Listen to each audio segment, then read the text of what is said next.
Some of you will probably laugh at this, but this week I had a complete epiphany. And that's that I was thinking that most people knew something that they didn't know. And knowing that they don't know that opens up a whole new world of possibilities for my capacity to teach people. And what I realize that people don't understand is thoughts. People live with their thoughts all day, every day, without having any idea what the hell they are. This is why so many of us either don't value our thoughts at all or put so much value to them that we believe that they're 100% true. Now, here's what I'm about to tell you that most people don't understand about thoughts. Thought is a sense. It's a sense just like every other one of your 5 senses. Just like sight, just like hearing, just like taste, just like touch, just like feeling. Thought is a sense. You could, in fact, think of thought as the actual 6th sense, and as intuition being any time that any faculty of sense has the capacity to perceive something that exists beyond the physical dimension. A sense is essentially a faculty by which a being perceives external stimulus. It is reactive in nature. What makes thought so confusing is that we don't perceive ourselves to be perceiving thoughts. We perceive our thoughts to be solely our own creation. This would be similar to perceiving that we are always the creator of every sound that we hear in the world, or that we are the creator of the sensation of burning when we touch a hot stove. Thinking that every thought is our own is one reason that we believe every thought we have is true and become so attached to them that we are overpowered by them completely. Thought is an observational response to an external stimulus, just like every other sense that we have. We can observe a thought in the same way that we can perceive a smell coming from something nearby in our environment. It works in exactly the same way. Now, the reason that we can become conscious of ourselves is because, and only because, we can sense ourselves. Now, doesn't that tell you a lot about self-awareness? Most people are not walking the planet with a priority being to be able to sense themselves. So they don't know themselves very much. We know ourselves and are authentic only to the degree that we can sense ourselves.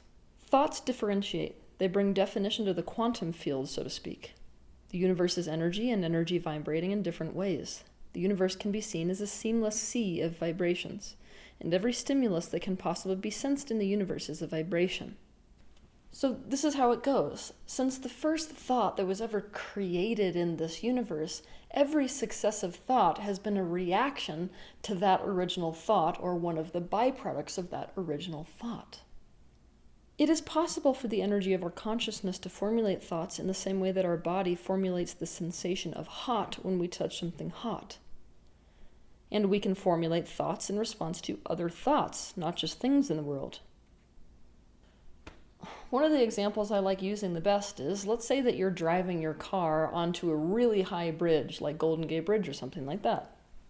So many people have been crossing that bridge, perceiving and even we could say creating these thoughts that coincide with driving one's car straight off the bridge.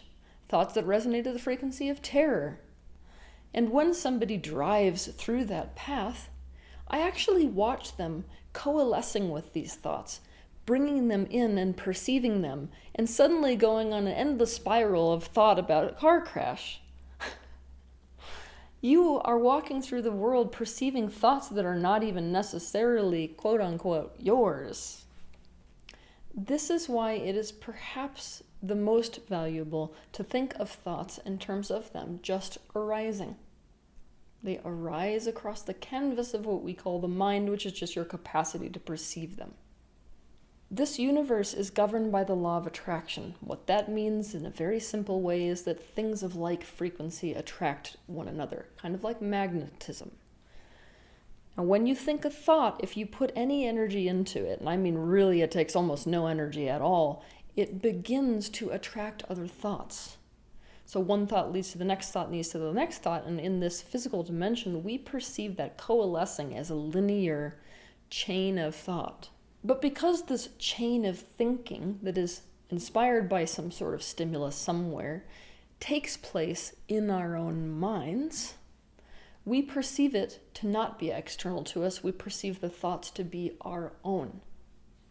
Most of our senses are tailored to the physical dimension so that we can navigate and differentiate in this learning hologram called life on Earth.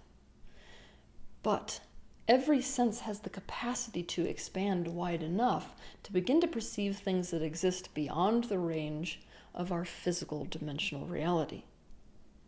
Anybody who's been on the path of awakening a long time can attest to the fact that part of awakening is your senses expanding. So you start to begin to taste color. You start to begin to see sound. You start to perceive things like the future that aren't part of your current timeline. These things, this phenomena, occurs because our senses have widened to something that already exists. For seers and fortune tellers, they perceive thoughts consciously that resonate at a frequency well beyond the physical dimension, where time does not exist. Mediums hear things well beyond the physical dimension, which is why they can talk to dead relatives. But even people who are not particularly open in terms of perceptual capacities often perceive thoughts that are not theirs and are not a response to something physical. I love this example of an agent who shows their client houses. Now, this person could be a really closed-down person, not somebody who senses a whole lot. Now, let's say that you're going to sell them or are trying to sell them a house where a really unhappy marriage took place and ended in a conflict-style divorce. Chances are that person's going to walk in the house, and even if that's the house that makes the most sense for them to buy in a rational manner, they won't even know why, really, they don't like that house. But suddenly they'll go into that house and start thinking thoughts that are around loneliness, being trapped, stuck, feeling miserably unhappy, and they won't know why. Because thoughts are just that, they're a reaction. You can see them just like the reaction that takes place in any other sense that you have. And feelings are most responsive to thought, and thus your emotional faculty reacts immediately to the thought that it comes into contact with. To become conscious of this chain reaction, next time you find yourself engaged in a chain of thought, stop yourself for a moment and backtrack. See if you can trace those thoughts or that chain of thoughts all the way back to whatever stimulated that thought. What you will notice is this is always how it happens. Something that you encounter, whether it's a thought or a thing, triggers this chain reaction of thought until you reach another stimulus, which sets you on a whole different track of chain of thought. Before we move on, I'm going to complicate things a tiny bit and say that at the second to the highest dimensional reality in this planet, all is one, not just planet universe. Now, coming from that place where all is one, it's easy to see that every thought that has ever been thought or will ever be thought or is currently being thought is technically your thought. But here in the physical dimension, you perceive yourself to be separate from other things in the world, and it is at this dimension that we can talk about the fact that you're perceiving thoughts that are not even your own. We can also go further. In this dimensional field, you are not your thoughts any more than you are your hearing or your sight. They are simply capacities that you have. The very fact that you can witness your own thoughts means that you are obviously not the same as your thoughts, any more than just because you can smell a smell, you are the same as the smell. It's your capacity to perceive. So essentially, your thinking, or any other sense that you have, is a capacity that is held by what you truly are.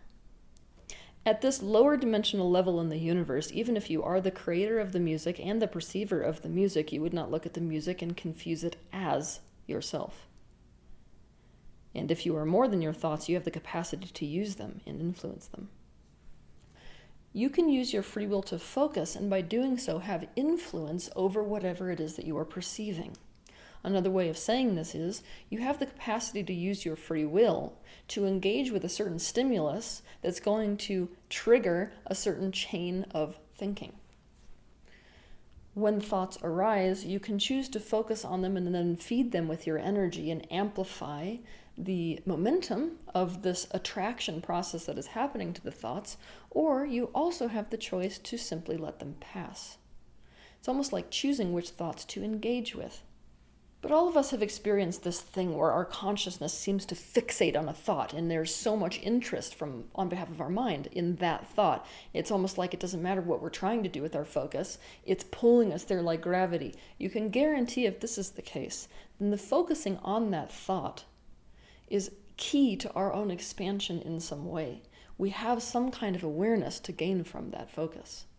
Just like any other sense, the conscious witnessing of what we are perceiving can awaken us to the truth of this universe. It is so common, especially in the spiritual field, that the mind is made into an enemy of awakening, when in fact it can also be part of the mechanism of awakening. Any sense can limit you, and any sense can be what sets you free. For this reason, I highly encourage you to watch my video titled, Is Your Mind Your Friend or Foe? It is important that along with our awareness that comes as a result of this particular sense of ours, that we also spend time focusing on doing with this sense what we do with our other senses, and that is to please it. Now, what do most of us do? We buy perfumes to please our sense of smell. We eat delicious food to please our sense of taste. What most of us don't think about is deliberately introducing stimulus that our mind or thought finds pleasant. When we do this, we nourish ourselves and maintain our well-being, as opposed to doing this to escape from thoughts that are unpleasant. A lot of people are confused about positive thinking. I want to give you this view on it. If you're using positive thinking to try to get away from a negative perception that you're having, that's similar to going to sleep on a pile of dog poop, but because you don't like the smell, spraying it in perfume, but then convincing yourself that you're sleeping somewhere hygienic. The smell is telling you you have something to clean up. We can get ourselves in a hell of a lot of trouble when we don't use our senses in this way, and instead use positive focus to escape away from them. It's a completely different energy and frequency when we are introducing a positive stimulus to our thought process simply as a way of offering ourselves pleasure. Our senses tell us so much about ourselves and about the world around us. They provide so much value. It is possible to use thoughts to escape from awareness, but it's also possible to use thoughts to enhance awareness. If we touch something hot, we know to take our hand off the stove. If we taste something bitter, we spit it out. If we think a thought that causes us to feel pain, we have the capacity to figure out what stimulated it and make changes either to our angle of perception or to the circumstance itself that is serving as the stimulus for those thoughts. This is what meditation seeks to do, in fact. Meditation is like purifying your sense that is your thought. So it seeks to stop the momentum of the chain of thoughts. It seeks to help you to give rise to creative new thought. It allows us to become aware of the origin of certain thoughts, as well as what to do with the awareness we gain to the thoughts we are perceiving. It allows us to discern thoughts that resonate at the frequency of truth and those which resonate at the frequency of illusion. Because thought is a sense, we need to treat thought with as much care and discernment as we do our other senses. Our senses can tell us great truth. Our senses can also be fooled. Our senses can be limited. Our senses can lead us to awakening. Given that thought is a sense, we could write whole books on this subject. I could lead you into the implications of this awareness within the human race for centuries. But rather than do that and get in the way of your own awakening, I simply am going to leave you with the understanding that thought is a sense and see if you can come up with the implications. So I'm going to leave you today with a question. If I accepted that thought was a sense just like every other one of my 5 senses, what would be different for me? How would my life change? Have a good week.